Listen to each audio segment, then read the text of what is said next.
ओम शांति। हम सभी के समक्ष जो फरिश्ता उपस्थित है, उस फरिश्ते का हम जोरदार तालियों से स्वागत करते हैं।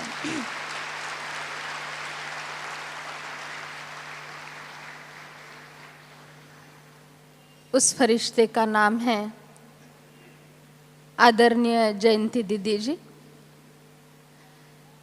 बहुत बहुत भाग्यशाली आत्मा है, पद्मा पदम भाग्यशाली आत्मा है, जिन्होंने साकार मम्मा बाबा के संग में रहकर केवल पालना नहीं ली, लेकिन गोद में पले, नैनों के नूर बनकर रहे और आज सिर का ताज भी वही है। ऐसी महान आत्माओं को हम देखते हैं, उनसे सुनते हैं, लाभान्वित होते हैं। ये हमारा भी परम सौभाग्य है। साकार मम्मा बाबा के समय उनकी पालना में पले, उसके बाद आदरणीय जानकी दादी जी के अंग संग रहकर विदेश की सेवाओं का इतना विस्तार बढ़ा दिया, जो आज सारा विदेश उनको कोटि कोटि नमन करता है।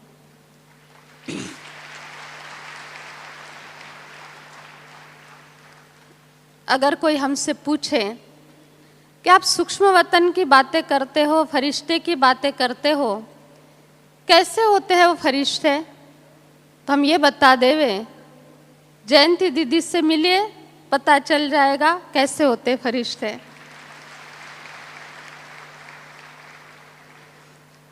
दीदी जी के परिचय में क्या कहे,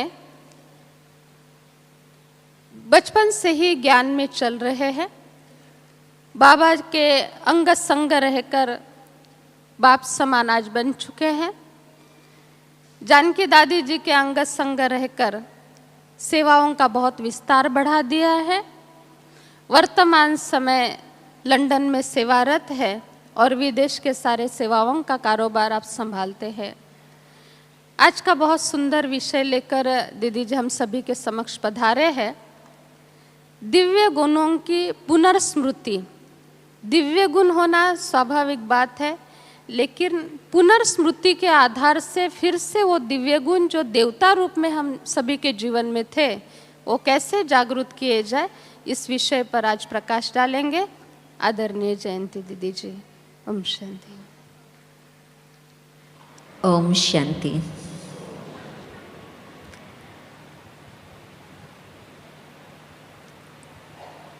कुछ समय से लेकर कम से कम मैं समझती ये 2 मास जो बीते हैं, उसमें हर मुरली में 3 बातें अवश्य ही आती है। एक, देही अभिमानी स्थिति की बातें, देहभान को छोड़ने की बातें। दूसरा, एक निराकार शिव बाबा की याद और बुद्धि का योग, उसके साथ हमारा जुड़ा रहे। बाबा भिन्न भिन्न प्रकार की बातें उसके संबंध से बताते रहे हैं। और तीसरी मुख्य टॉपिक है, बच्चे श्रीमत के आधार पर अपनी जीवन बनाते चलो, और यदि श्रीमत के आधार पर चलेंगे तो आपके जीवन में वो दैवी गुण अथवा वो दैवी स्वभाव, दैवी संस्कार फिर से ऑटोमेटिकली वो इमर्ज होते रहेंगे।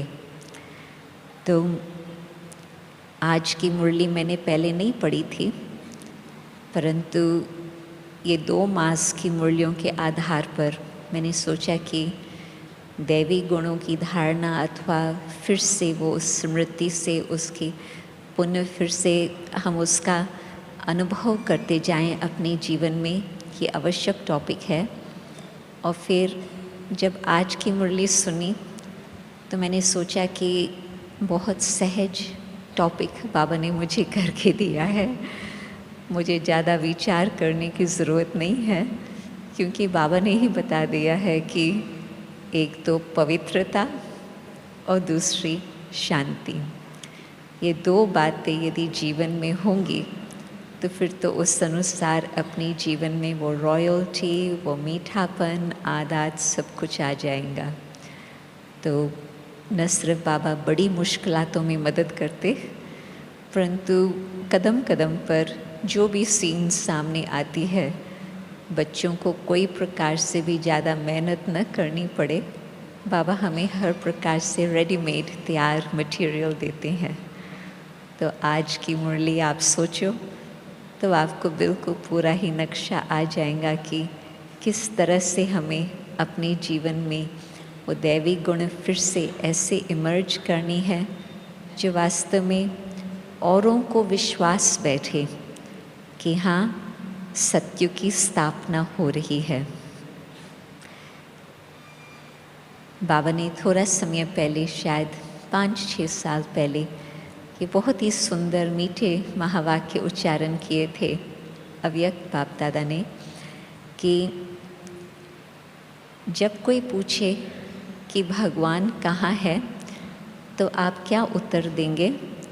आप कहेंगे कि बच्चों के दिल में भगवान बसा हुआ है। आप लोगों को भी ये मुरली याद होंगी। एक तरफ हम औरों को कहते हैं कि भगवान सर्वव्यापी नहीं, परंतु बाबा इतना प्रेम की भाषा से ये बता रहे थे कि भगवान कहाँ है? भगवान के बच्चों के दिल में बसा हुआ है। इस तरह से आज ये भी मैं सोच रही थी कि यदि कोई पूछे कि स्वर्ग कहाँ है तो बाबा के बच्चे क्या उत्तर देंगे कि मधुबन में आकर के देखो स्वर्ग कहाँ है। तो मधुबन को नाम ही देते हैं स्वर्ग आश्रम, तो यहाँ वो स्वर्ग का अनुभव वो कर सकेंगे। परंतु साथ ही साथ स्वर्ग की स्थापना भगवान कहाँ कर रहे हैं? बच्चों के दिल के अंदर स्वर्ग बसा हुआ है, अथवा स्वर्ग की स्थापना भगवान के बच्चों के दिल के अंदर हो रही है। राइट? क्यों? क्योंकि जो भी स्वर्ग की बातें कोई भी सुनते हैं तो उसमें कुछ कुछ बातें विश्व भर में, न सिर्फ भारत में, परंतु जहाँ जहाँ स्वर्ग अथवा पैराडाइज की बातें आएंगी वही शब्द आएंगे। एक प्रेम का संसार, एक सत्यता का संसार, एक ऐसा संसार जहाँ सुख के बगैर कोई और कुछ है ही नहीं। तो ये सब अब कहाँ देखने को मिलता? सचमुच मधुबन में देखने को मिलता। और साथ ही साथ मधुबन में भी क्यों ये अनुभव होता? क्योंकि जो भी मधुबन में आते हैं अथवा थोड़े समय के लिए या लंबे समय के लिए मधुबन निवासी बनते हैं, उन्हों के दिल के अंदर एक तो प्रेम, एक तो सत्यता, एक तो सुख का अनुभव। तो स्वर्ग कहाँ देखना है? बाबा के बच्चों के दिल के अंदर देखो।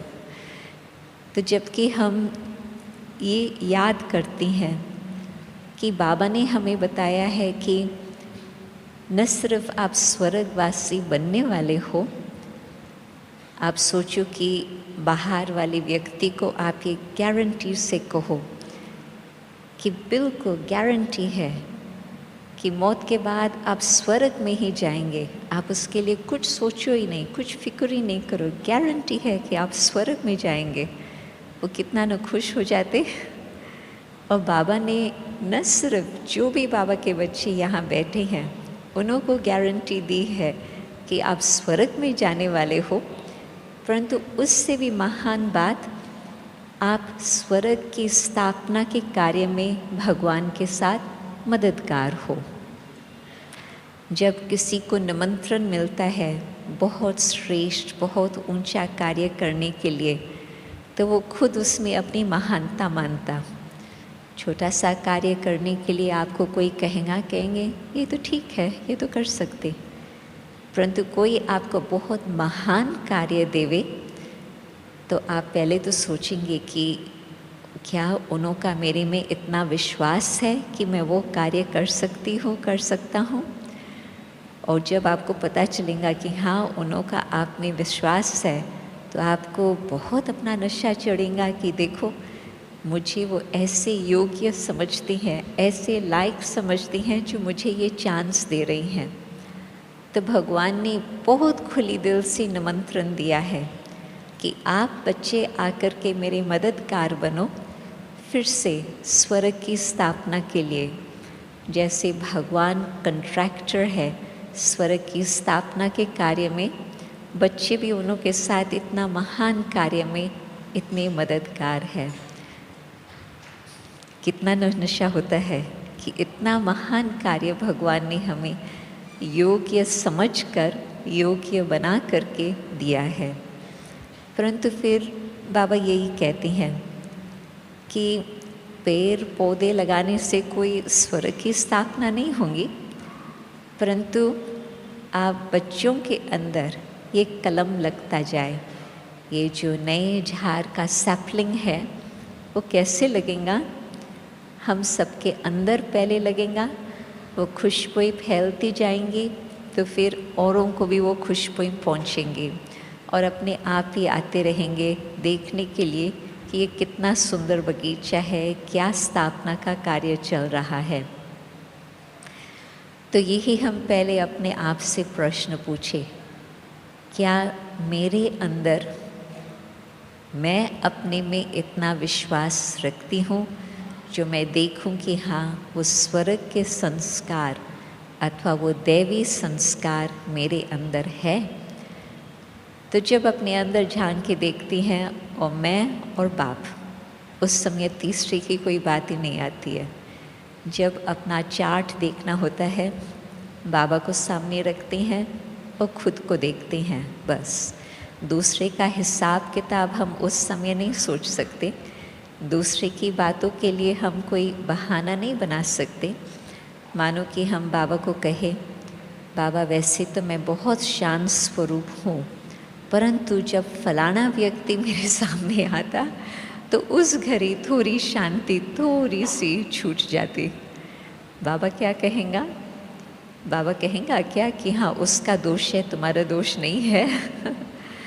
बाबा कहेंगा कि वो जाने, उसकी गत मत जाने, परंतु तुम जानो और अपनी गत मत तुम जानो। तो अपने आप को ही हम देख सकते हैं और किसको देखने की ज़रूरत ही नहीं होती कि मेरे अंदर क्या क्या चल रहा, क्या क्या बसता है। तो आज बाबा ने दोनों बातों को इक्वल वज़न दिया। जितनी ही शांति इतनी ही पवित्रता, जितनी ही पवित्रता उतनी ही शांति। तो आप सोचो कि हम जब शुरू करते हैं किसी से भी बातचीत करना, एक स्वाभाविक रीति से ब्राह्मणों की भाषा में ये बात आ गई है, ओम शांति। और जो गीता के भी महावाक्य आते हैं वो यही पहले आते हैं, शांति आत्मा का स्वधर्म है, स्वधर्म ही सुख देने वाला है। तो शांति का महत्व बाबा ने बहुत उसका बताया है। ऐसे भी नहीं कि बस ऊपर ऊपर से शांति, परंतु एक तो है कि हम चुप रहें, परंतु उस शांति में हो भी सकता है कि किसी से हम नाराज़ हो गए हैं तो उसी से बातचीत नहीं कर रहे हैं, तो उसको शांति कहेंगे? उसको शांति नहीं कहेंगे, उसको वियोग कहेंगे। क्यों? क्योंकि संबंध नहीं है तो बस कुछ बोलने का नहीं है। तो सिर्फ चुप रहना उसको शांति नहीं कहेंगे, परंतु मन की स्थिति हमारी शीतल हो, बुद्धि हमारी शांत हो, चित्त हमारा बिल्कुल निर्माण हो। तो जब इस प्रकार की स्थिति होंगी तो हाँ, न सिर्फ मुझे अपने आप को वो शांति बहुत मीठी, वो बहुत प्रिय लगेंगी, परंतु ऐसी शांति होंगी जो अनेक और आत्माओं तक भी पहुंच सकेंगी। आप सोचो कि द्वापर युग में भी जिन्होंने थोड़ा बहुत भी अपना साधना का अभ्यास किया, तो गायन आता है कि उन्हों की शांति ऐसे होती थी जो शेर को भी वो शांत कर सकते थे। नहीं तो कोई व्यक्ति शेर देखता है तो घबरा जाता, डर जाता, भागने की कोशिश करता, या तो जोश में आकर के हिंसक कुछ काम कर लेता। परंतु द्वापर युग के योगी, कलयुग के योगियों में तो वो ताकत नहीं रही है, परंतु द्वापर युग के योगियों का गायन है कि उन्हों की शांति ऐसे होती थी जो शेर को भी सामने खड़ा कर लेती थी। तो आप सोचो कि राजयोगी जो कि भगवान से खुद, योगेश्वर से खुद योग सीख करके योग लगाने का अभ्यास कर रहे हैं, अनुभव कर रहे हैं, उन्हों की स्थिति कैसे होंगी? उन्हों की स्थिति फर्स्ट तो ये कि दूसरा कोई कुछ भी कहे परंतु उन्हों के ऊपर उसका प्रभाव नहीं, रिएक्शन नहीं। दूसरा, न सिर्फ ऐसे कि वो खुद शांत रहे और सिचुएशन घमसान की होती रहे, परंतु नहीं, उन्हों की शांति से अथवा बाबा की मदद से बाबा के वाइब्रेशंस औरों को भी शांत कर देंगे। एक छोटी सी कहानी मैं सुनाती हूँ। ये है 1974 की कहानी, बहुत समय पहले की कहानी। और बड़ी दीदी दिल्ली में थी, मनमोहिनी दीदी, उसको हम बड़ी दीदी कहते। बहुत करके तो सभी ने शायद दर्शन नहीं किया होगा उस पर्सनालिटी का, कोई होंगे जिन्होंने देखी होंगी, परंतु बड़ी दीदी दिल्ली में थी और मैं उस समय कुछ समय के लिए कमला नगर था, शक्ति नगर बाद में बना, तो मैं कमला नगर सेंटर पर जगदीश भाई के साथ कुछ विदेश सेवा अर्थ कुछ सेवाएं का प्लान चल रहा था। इलिस्ट्रेशंस ऑफ राजयोग का जो पुस्तक है वो उस समय बन रहा था। तो मैं भी दिल्ली में थी, उस कार्य अर्थ दीदी का प्रोग्राम बना था कुंभ मेले में जाने का। तो कुंभ मेले के लिए दीदी ने मुझे भी निमंत्रण दिया, तो हम वहाँ गए। तो फर्स्ट टाइम मैंने कुंभ मेला देखा, तो वो तो एक इंटरेस्टिंग अनुभव था ही। फिर दीदी को तो कुछ समय वहाँ रुकना था ताकि कुछ सबकी पालना होती रहे, कुछ ऐसे गुरुओं आदि के साथ मुलाकात होती रहे, परंतु मुझे वापस अपनी सेवा अर्थ पहुँचना था। तो दादी गुलजार जा रही थी वापस दिल्ली सवेरे सवेरे, तो मुझे भी कहा कि भले आप मेरे साथ ही चलना। तो हम बहुत सवेरे निकले और करीब 1 घंटे की दूरी के बाद करीब 6 बजे का समय था जब धीमी धीमी लाइट शुरू हो रही थी। और अनेक गांव, उन दिनों में तो शहर इतने बड़े बड़े नहीं थे, तो अनेक गांव के थ्रू हम पास करते करते जा रहे थे। तो एक छोटा सा गांव था और लगता था बिल्कुल शांत शांत है, सब सोए हुए लग रहे थे। और एक दूर से दादी जी, एक और दादी के साथ बहन और मैं बीच में बैठी थी और सीधा रोड को मैं देख सकती थी आगे, ड्राइवर और उसके बाजू में अपना भाई था।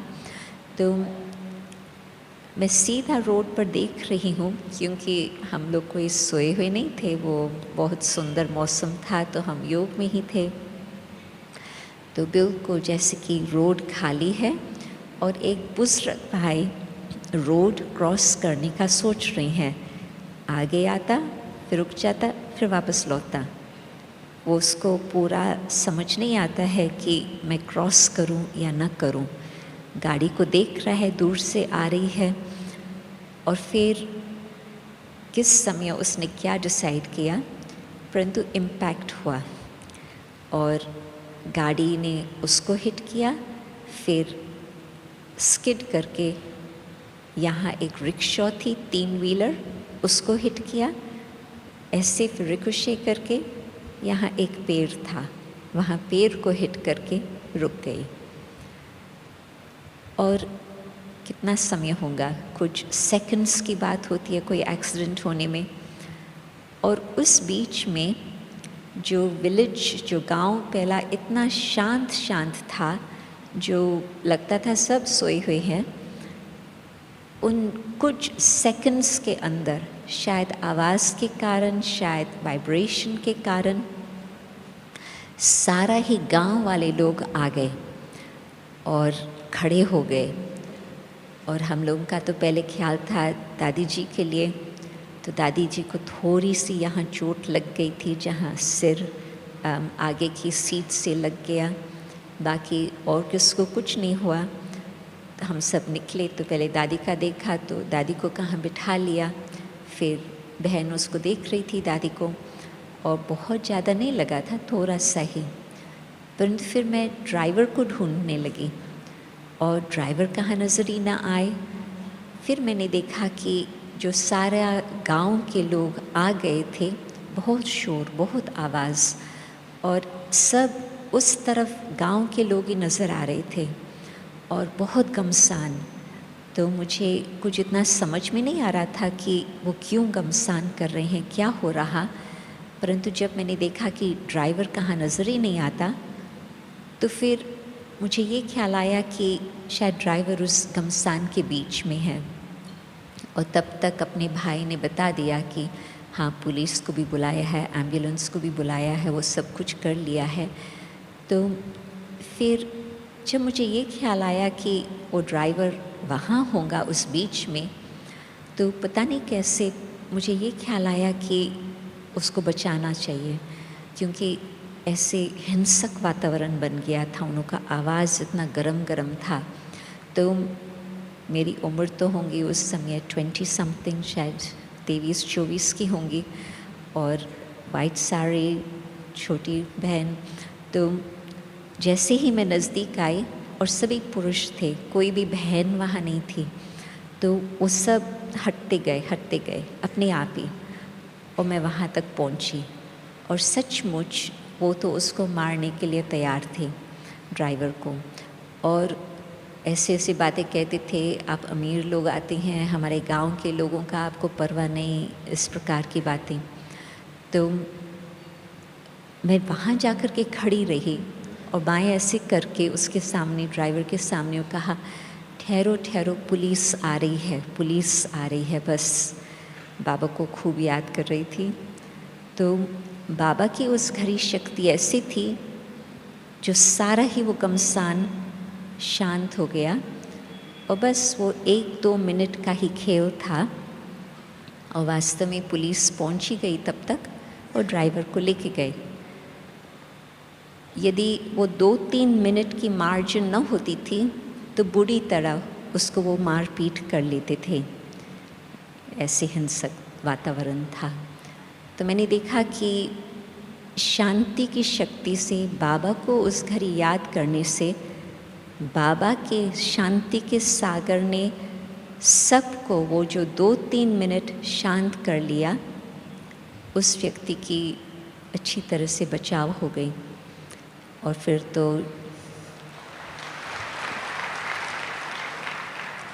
तो जो कारोबार उन्हों की चलने वाली थी, चाहे जिसका एक्सीडेंट हुआ, चाहे ड्राइवर का, वो तो सारा चला।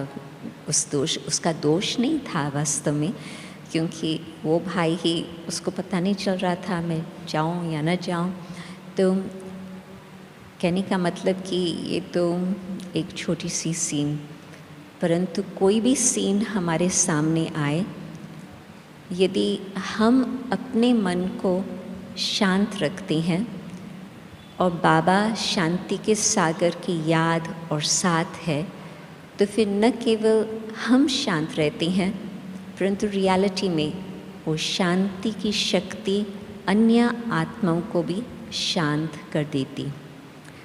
आप सोचो कि और जो समय आगे आने वाला है वो किस प्रकार का आएगा। स्वर्ग तो जब आएगा तो आप और हम वहाँ होंगे और मौज मनाएंगे, परंतु स्वर्ग के आने से पहले तो घर जाना है, और घर जाने से पहले तो यहाँ की तो बहुत ही गमसान की सीन्स होंगी हर स्थान पर। फिर ये नहीं कह सकती हैं कि इस देश में ये हो रहा या उस देश में ये हो रहा, किसी न किसी प्रकार से अभी ही सब वो नज़ारा देख रहे हैं कि कैसे अशांति का हिंसक वातावरण बढ़ता जाता दिनों दिन। या यदि मनुष्य की हिंसा की बात ना भी हो, परंतु जो प्रकृति है, प्रकृति की भी बातें, जितनी बातें आती है उसमें आप सोचो कि कितने लोग अशांत होते हैं, दुखी होते हैं। उनको स्वर्ग याद नहीं है, उनको तो भगवान भी याद नहीं है। तो यदि हम अपनी स्थिति अभी से ही ऐसे बना कर रखते हैं कि कोई प्रकार की सीन में भी हम शांत रहें, अचल रहें, अडोल रहें, तो फिर बाबा अपने बच्चों के द्वारा अन्य सब आत्माओं की सेवा करा सकेंगे। एक व्यक्ति भी 10,000 तो क्या 25,000 को भी शांत कर सकेगा। क्यों? क्योंकि भगवान के बच्चे हैं, भगवान के मैसेंजर हैं।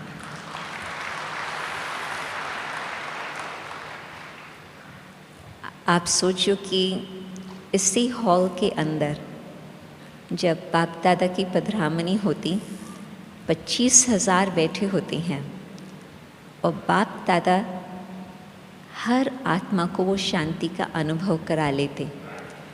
और जब इतने सब बाबा के बच्चे बाहर जाकर के विश्व की सेवा करेंगे, तो एक एक के साथ बाबा सर्वशक्तिवान साथ है। सचमुच तभी तो लोग कहते हैं ना कि भगवान सर्वव्यापी है। परंतु आपके साथ भगवान है, तो फिर एक एक के द्वारा बाबा हर आत्मा को, विश्व भर की आत्माओं को ऐसी ही शांति का अनुभव ज़रूर कराएंगे। क्यों? क्योंकि जब आत्माओं को शांति का अनुभव यहाँ होगा तो वो बाप को पहचानेंगे। घर जाकर के बाप की पहचान नहीं होगी, यहाँ ही बाप की पहचान होगी सब आत्माओं को। तो जब उनको कुछ अनुभव होगा तभी तो वो बाबा को पहचानेंगे। तभी बाबा कहते हैं कि बच्चे अपने आप को प्रत्यक्ष करेंगे तो फिर बच्चों के द्वारा बाप की प्रत्यक्षता होंगी। तो आज जो बाबा ने विशेष शांति के गुणों को उठाया है, उसमें यही मैं सोचती हूँ कि शांति जबकि हमारा स्वधर्म है, तो हमारा नेचुरल रिस्पॉन्स, जो कुछ भी हमारा स्वभाव है, धर्म है, उस अनुकूल होता। उसमें कोई सोचने की बात नहीं होती। लोगों के लिए एक सोच की बात होती कि अभी हम क्या बोलें, क्या करें। बाबा के बच्चों के लिए नेचुरल, ऑटोमेटिक शांति का रिस्पॉन्स। दूसरी बात विशेष बाबा ने आज पवित्रता के लिए ही कही। और आप सोचो कि शांत रहने के लिए भी पवित्रता की आवश्यकता है। क्यों? क्योंकि जबकि हमारे मन में थोड़ा सा भी कुछ मोह ममता होंगी, उसको पवित्रता भी नहीं कहेंगे तो शांति भी नहीं हो सकती। क्यों? क्योंकि वो ही हमको खींचती रहेंगी। या हमारे अंदर कोई ईर्ष्या होंगी, कुछ लोभ होगा, कुछ भी होगा इसी प्रकार से, तो आत्मा शांत नहीं रह सकती। शांति, पवित्रता और स्वस्थ का गहरा कनेक्शन है। मानो कि जब शरीर में कुछ इन्फेक्शन होता तो शरीर के अंदर वो उथल पाथल हो रही है तो बुखार चढ़ता, शांति, शीतलता वो गुम हो जाती। मन से भी और तन से भी अंदर, शरीर के अंदर युद्ध चल रही होती कि वो जो कीटाणु है उनको समाप्त करें, जो भी जर्म्स है, जो भी इन्फेक्शन है। तो जब स्व स्थिति है, स्वस्थ है, तो फिर बिल्कुल क्लीन, आत्मा क्लीन, शरीर क्लीन, और उसमें मन में भी कुछ युद्ध नहीं, मन भी शांत और शरीर भी तंदुरुस्त। तो पवित्रता जहाँ हर प्रकार से स्वच्छता, पवित्रता का मतलब कि आत्मा बिल्कुल स्वच्छ हो जाए, जिसमें फिर वो सत्यता भी नज़र आए, परंतु उस स्वच्छता से ही शांति अच्छी तरह से रह सकती। और मुझे याद आता कि जब फर्स्ट टाइम यहाँ पर साधु सम्मेलन हुआ था, संत सम्मेलन, तो उसमें वैसे तो आप जानते हैं यज्ञ के इतिहास को कि न सिर्फ आम जनता ने पहले प्रश्न पूछा ये कौन आए हैं हमको नई बातें सिखाने के लिए, और उनको समझने में थोड़ा टाइम लग गया, परंतु साधु समाज भी हमारी बातों को इतना स्वीकार नहीं करते थे, मानते नहीं थे। तो कहाँ न कहाँ धर्म युद्ध भी चल पड़ती थी, परंतु सेवाएं बढ़ती गई ताकि मैं समझती 85 में शायद फर्स्ट संत सम्मेलन रहा, जबकि ओम शांति भवन तब तक बन गया था। तो दादियाँ सब थे, बड़ी दादी हाजिर थी। तो जब बहुत अच्छा संत सम्मेलन हुआ, नहीं तो लोगों का उसमें भी कुछ न कुछ संघर्ष चलता, मेरी कुर्सी आगे, इसकी कुर्सी पीछे, मेरा भाषण ज़्यादा है, इसका कम, ये सब बातें धर्म वालों के अंदर भी ये सब चलता रहता। परंतु बहुत शांति से बाबा की कहने अनुसार सब कुछ बच्चों ने भी बहुत ध्यान से योग युक्त होकर के किया, परंतु साथ साथ बाबा ने खुद ऐसा वातावरण बना रखा जो सब संतुष्ट थे, कहाँ पर भी कोई किसका कुछ मन में और बात नहीं थी। और फिर जब विदाई का समय आकर पहुँचा तो कुछ लोग साधु लोग पहुँच गए थे सवेरे सवेरे, और दादी जी ने उनको निमंत्रण दिया मुरली के बाद कि आकर के कुछ अपना सभा को अनुभव सुनाए। तो उसमें से एक बहुत विशेष महात्मा थे, तो वो स्टेज पर आए, दादी को प्रणाम करते, ब्रह्मा बाबा के चित्र को प्रणाम किया, फिर आकर के बैठे और अपना अनुभव सुनाने लगे और कहे कि मैं आपको एक रात्रि की बात सुनाता हूँ। मैं 2 बजे उठ करके, और उनका प्रबंध रखा था सुखधाम में, तो मैं वहाँ से यहाँ आ गया पांडव भवन में, क्योंकि मुझे देखना था कि 2 बजे के समय का वातावरण यहाँ का क्या होता। क्योंकि 2 बजे का समय ऐसा होता कि कोई उस घड़ी मुश्किल से जागृत होता, परंतु जो नींद की अवस्था होती, जो वाइब्रेशंस होते हैं, वो जो जैसे वाइब्रेशंस है वो वातावरण में फैलते हैं। कोई उस घड़ी वाइब्रेशंस को छिपा नहीं सकता या उसका कुछ और ऊपर का नहीं चलता, जो वाइब्रेशंस है वो अनुभव होते। तो जब मैं यहाँ पर आकर चक्कर लगाया तो मुझे सचमुच लगा कि ये जो लोग बता रहे हैं कि हाँ, सब जो भी यहाँ के हैं वो सब ब्रह्मचार्य व्रत को पालन करते हैं, मुझे सचमुच ऐसी ही पवित्रता के वाइब्रेशंस महसूस हुए। तो आज तभी मैं ब्रह्मा बाबा को भी नमस्कार करता हूँ, प्रणाम करता हूँ, जिसने आप लोगों को ऐसी बातें सिखाई है, और दादी जी को भी मैं प्रणाम करता हूँ कि दादी ने उसके कार्य को इतना सुंदर रूप से और आगे बढ़ाया है अपनी पवित्रता के योग बल के आधार से। तो कहता था कि सचमुच जो इसने कार्य किया हम लोग आज तक नहीं कर सके हैं। तो बाबा जो कहते हैं कि आखिरी में पवित्रता के योग बल की शक्ति से सब बातों पर विजय होंगी।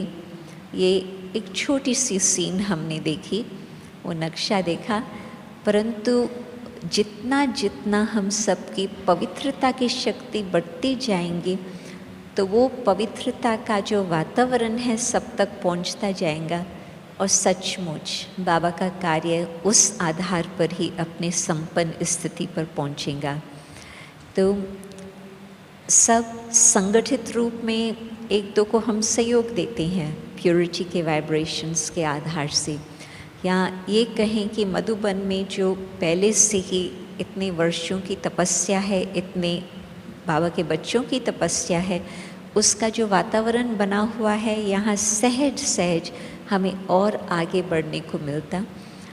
परंतु उसमें भी मैं देखती हूँ कि बाबा न सिर्फ कहते हैं कि खान पान की शुद्धि या ब्रह्मचर्य की शुद्धि, बाबा तो हमारे इतना तक कहते हैं, बंदरों के लिए जो खिलौना होता है ना, उसके लिए कहते हैं see no evil, hear no evil, speak no evil. न बोलो, न देखो, न सुनो कोई भी बुरी बात, वो तो ठीक है ही।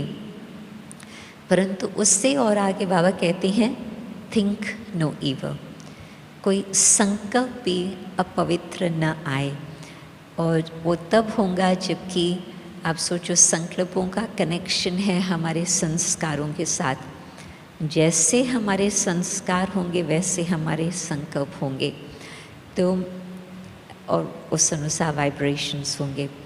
तो अपने संस्कारों को हम परिवर्तन करते चलें और उस स्थिति को प्राप्त करें जिसमें ऐसे भी नहीं कि संकल्प में हमारा संघर्ष चले, परंतु नहीं, संकल्प भी इतना सुंदर, स्वच्छ, श्रेष्ठ, कल्याण के संकल्प हर आत्मा के प्रति हो, तो उसको कहेंगे पवित्रता की स्टेज।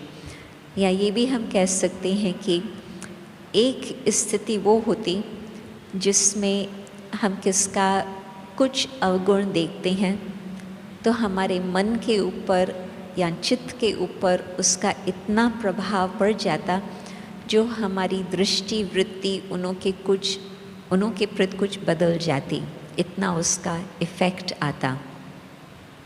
दूसरी स्टेज ये होती जो हमने देखा उनों का कुछ इस प्रकार से व्यवहार, कुछ अवगुण, परंतु हमने उस कारण से अपना व्यवहार उनों के साथ बदली नहीं किया, हमने फिर भी उनों के साथ अपना रिस्पेक्ट का संबंध बना करके रखा, तो उसका इफ़ेक्ट हमारे ऊपर नहीं आया। परंतु तीसरी स्टेज वो होती जिसमें हम कहेंगे कि बाबा मम्मा तो ज़रूर, परंतु दादियों की भी स्टेज कि देखते भी वो न देखें, उनों के ऊपर वो थोड़ी सी इफ़ेक्ट तो क्या वो छाया भी न आए, वो शैडो भी न हो, उन्होंने वो बात देखी ही नहीं, सुनी ही नहीं, सोची ही नहीं। तो प्योरिटी की स्टेज हमारी ऐसे हो जो न सिर्फ हमारे अंदर कुछ अवगुण न हो, परंतु हम औरों के लिए भी किसी के भी अवगुण न देखें। आप सोचो कि जो बाबा हम बच्चों से स्वर्ग की स्थिति देखने चाहता, जब इतना प्रेम का वातावरण हो, इतनी अहिंसक वृत्ति हो एक तो के प्रति, सिर्फ कल्याण की भावना और अच्छी बातें ही देखने की दृष्टि, तो जब हमारी स्थिति ऐसे होंगी तो जो संगठन की प्योरिटी की स्टेज है वो फिर विश्व को मदद कर सकती। कई लोग मेरे से ये प्रश्न पूछते हैं कि विश्व के पॉपुलेशन के हिसाब से बेशक अपने ब्राह्मणों की संख्या कहेंगे कि 1 मिलियन है, परंतु 7 बिलियन के हिसाब से 1 मिलियन कहाँ तक पहुँचता, बहुत बहुत छोटा परसेंटेज है। परंतु साइंस में कहते हैं कि यदि सब कुछ बदलने चाहते हो तो एक एक को बदलने की ज़रूरत नहीं होती, परंतु छोटे से ही संगठन में यदि वो शक्ति बढ़ जाती तो वो शक्ति फिर सबके ऊपर उसका प्रभाव आ जाता। उसका शब्द आता है क्रिटिकल मैस। मानो कि 1000 लोग हैं तो 1000 तक कैसे पहुंचेंगे, कोई भी बात पहुंचानी हो तो उसमें पहले आप शुरू करो 1 से, 5 से, 10 से, 10 तक भी यदि आप पहुंच गए तो उनों का जो परिवर्तन होगा वो 1000 तक वो परिवर्तन का असर होगा। तो ये तो मैंने वैसे ही 10 का नंबर गिनती किया है। क्रिटिकल मैस मीन्स छोटे से ही शक्तिशाली संगठन से उसका सारा प्रभाव औरों पर भी पहुंचता है। तो जब बाबा के बच्चे 1 मिलियन तो क्या, यदि ये भी संगठन यदि ये दृढ़ संकल्प करे कि हमें बिल्कुल अपनी स्थिति जैसे बाबा चाहता है वैसे हम अपनी प्योरिटी की स्टेज ऐसे रखें, संकल्प में भी और कोई बात ना आए। स्वप्न तो छोड़ो, संस्कार अनुसार स्वप्न भी आते हैं। संस्कार परिवर्तित हो गए तो स्वप्न भी परिवर्तन, संकल्प भी परिवर्तन। तो इतने हमारे सदा श्रेष्ठ संकल्प हो, उसमें न सिर्फ किस 1 या 2 के प्रति हमारी अच्छी भावना हो या शुभ चिंतक रहे, परंतु सबके प्रति। तो फिर उस स्थिति को कहेंगे प्योरिटी की स्टेज। और जब मानो कि बाबा, मम्मा, दादियाँ, कई हम कहेंगे कि अपने कर्मातीत स्थिति को प्राप्त करके और आगे बाबा की सेवाएं में एडवांस पार्टी में सेवा कर रही हैं, परंतु अभी 1 या 2 या 4 की बात नहीं है। बाबा चाहते हैं कि संगठित रूप में ब्राह्मण परिवार में जब ऐसे हम अपनी स्थिति प्योरिटी की बना कर रखेंगे तो फिर विश्व का परिवर्तन हो सकता, संभव है, साइंस के हिसाब से भी संभव है। तो ये छोटे से संगठन से ही इतना उसका बेहद का इम्पैक्ट हो सकता।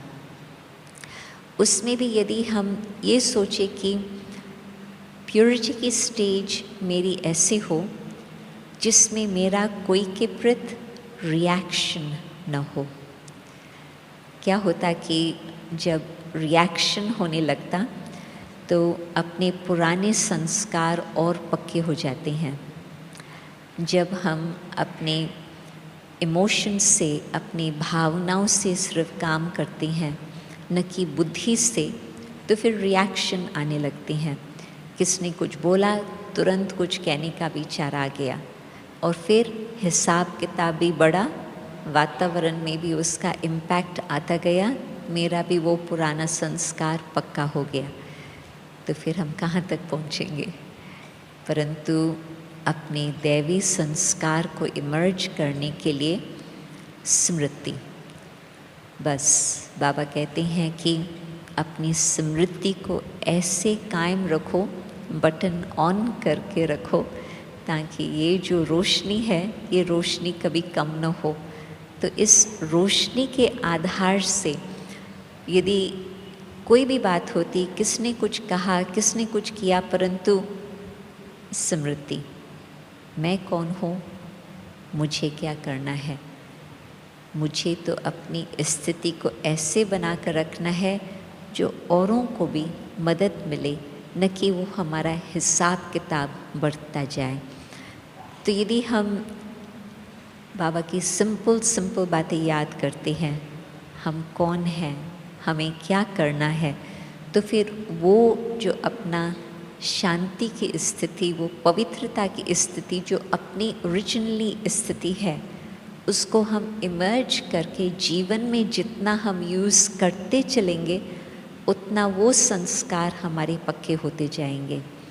अभी के संस्कार के लिए कहते हैं कि मेरे संस्कार बहुत पक्के हैं, परंतु आप सोचो कि आधा कल्प से अधिक हमारे तो पवित्रता के संस्कार चले, ये तो थोड़े समय से ये हमारे अनेक और संस्कार आ गए हैं।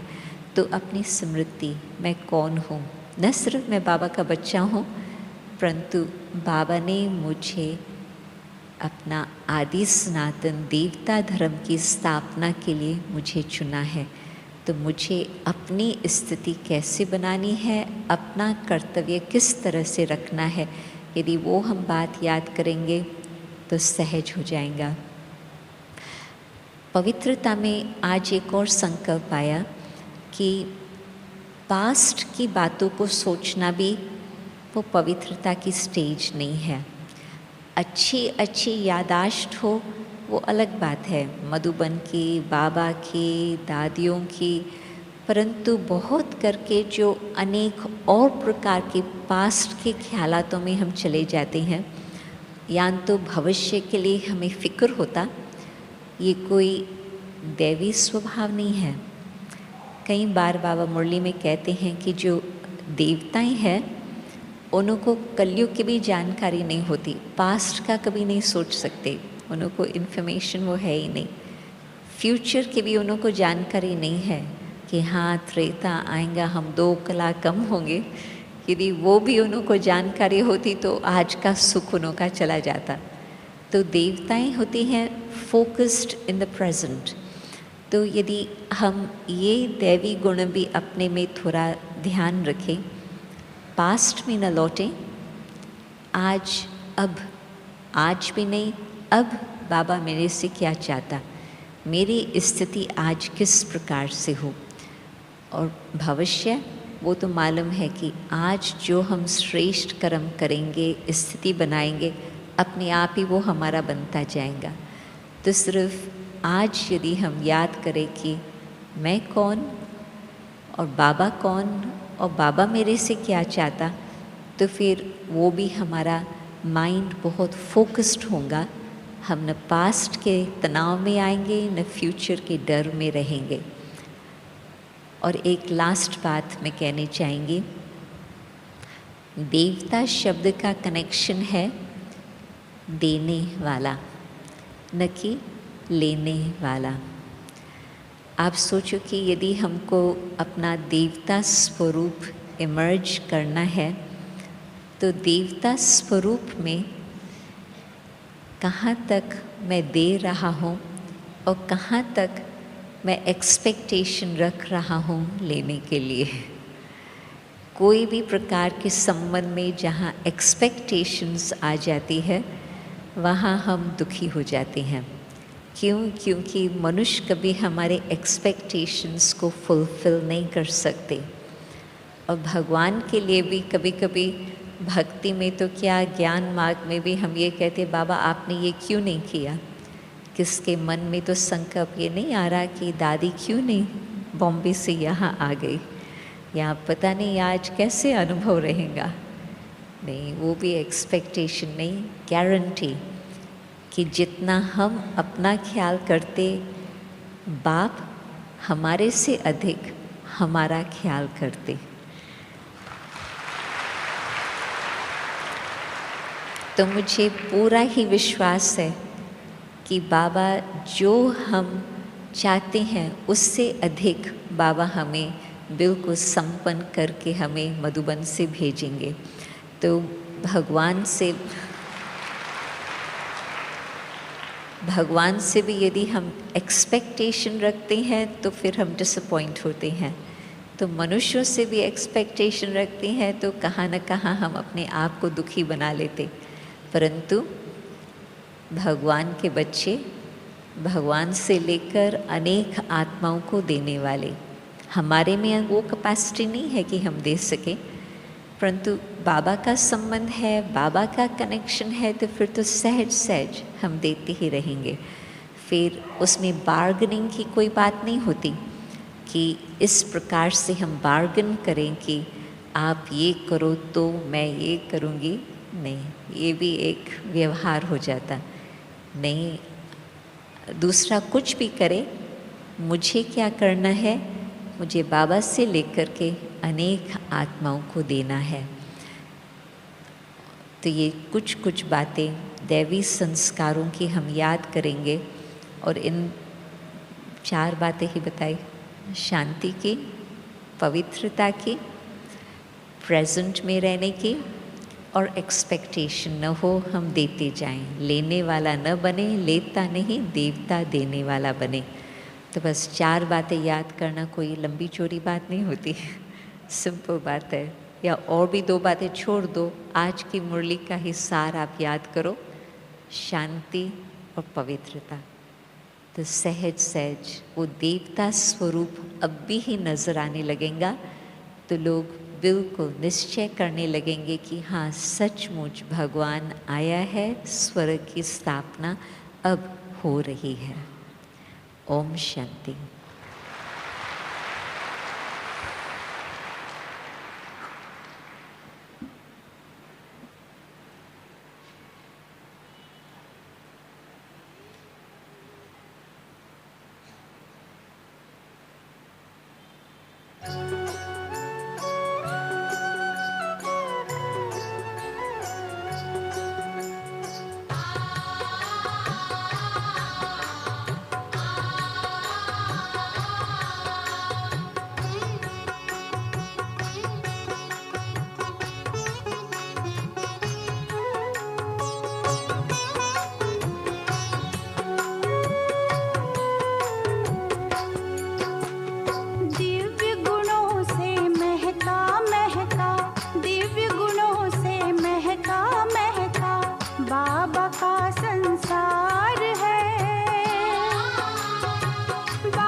का संसार है। बाबा मेरा प्यार का सागर, सुखों का भंडार है। बाबा मेरा प्यार का सागर, सुखों का भंडार है। दिव्य गुणों से महका महका,